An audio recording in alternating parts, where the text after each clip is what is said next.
Imagine being born 100 years ago. Would you be the same person? Most of you would say no, even the ones that claim that free will exists. So if myself could be changed, it's totally uncontrolled. If it's uncontrolled, it's totally deterministic. So it's random. If myself or my own person wouldn't exist 100 years ago in that particular scenario, then there must be something that prevented it from being, from existing, from manifesting its own properties.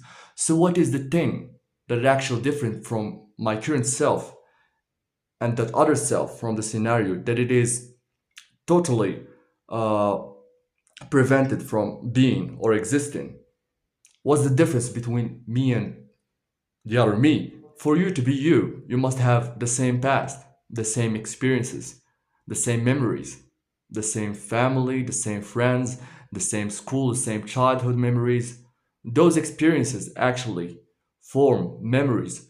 Those memories shape the self that is us accordingly. So the difference between me and myself 100 years ago, which is not myself because we do not share the same memories, is actually the past. Because when I tell you that me 100 years ago is not me right now and couldn't be me, it means that actually we couldn't anyway share the same memories and share the same experiences. If this is the case, then we would all be the same. But the difference between me and somebody else who is born 100 years ago, or who is born simultaneously with me, is the difference in terms of genetics, parents, type of school, type of friends, surroundings, etc. The thing is, when I say I am or you are, I do not mean I am myself or you are the self.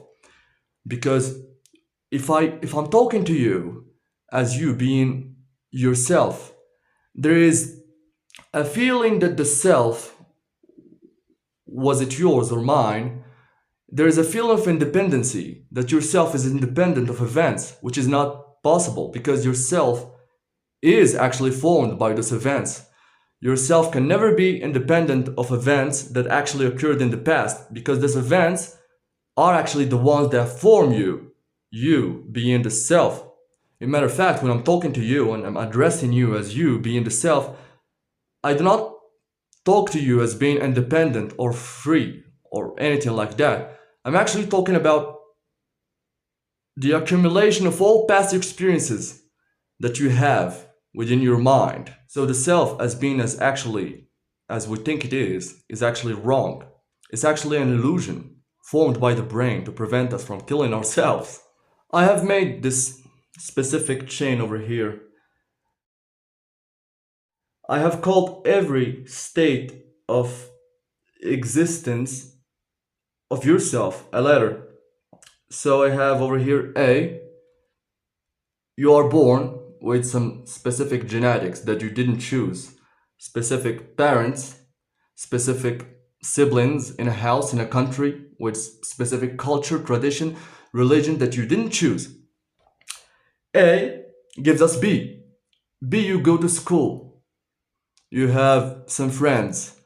You have, let's say, you go through some type of experiences that you didn't choose. Because you didn't choose A, you cannot choose B. Because you get only to choose only because you have some type of background data that you have acquired from A. B gives us rise to C. You are right now a teenager.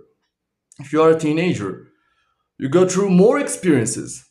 Like you try to, like right now you have an imagination about the future, some type of visualization about the person that you want to be in the future. But all those things are actually based on what you have been through in B. C gives rise to D. So D, you are an adult person. You think you are actually free to do what you want, but you cannot decide independently. A human being decides over data. Data comes from memories. Memories come from experiences. Experiences we cannot control. So if you are an adult over here and you think that you are choosing freely, you only have an illusion.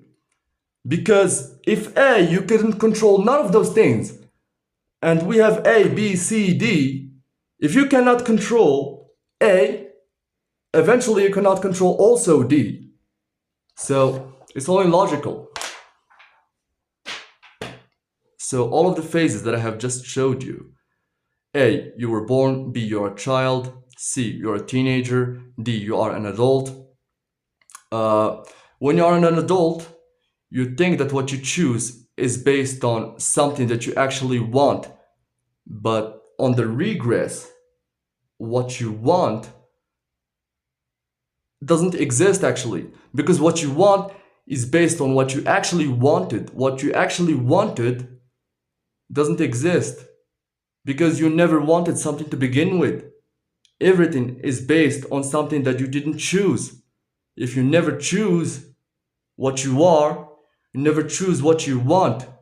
So it's also an illusion. You cannot want something freely because as a child, you cannot want because the self is yet to be formed. Because the self is what we think we are. The self is basically defined as what we do and what we want. And what we do and what we want is actually formed through experiences and memories that we have no hands in. Actually, everything we do in our daily routine is actually determined to happen from a long time ago by the chain of events. So, the chain of events took me to make this video, as it took you to watch it. So, thank you for watching and thanks for the chain of causality.